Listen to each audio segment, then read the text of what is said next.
Jedan veliki pozdrav od mene za sve vas ljudi, prijatelji, stvarno za 2-3 dana imamo, ne znam, 30k, 40, mnogo deljenja, dosta lajkova, dobrih komentara, pa sam rešio da još jednom otpevam ovu pesmu, samo na drugi neki način.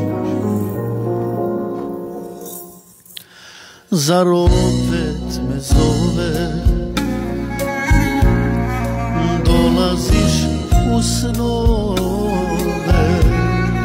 opet boli donosiš, s time se ti ponosiš, što mi boli daje, jer vidiš da grešim,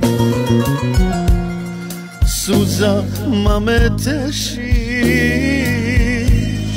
molim te ne zovi, užasni su snovi, ne znaš kako boli. Pogrešio sam, znam, zato sad sam sam, zato Boga molim, više me ne zovi, zaboravi me. Pogrešio sam, znam, zato sad sam sam, zato Boga molim, više me ne zovi.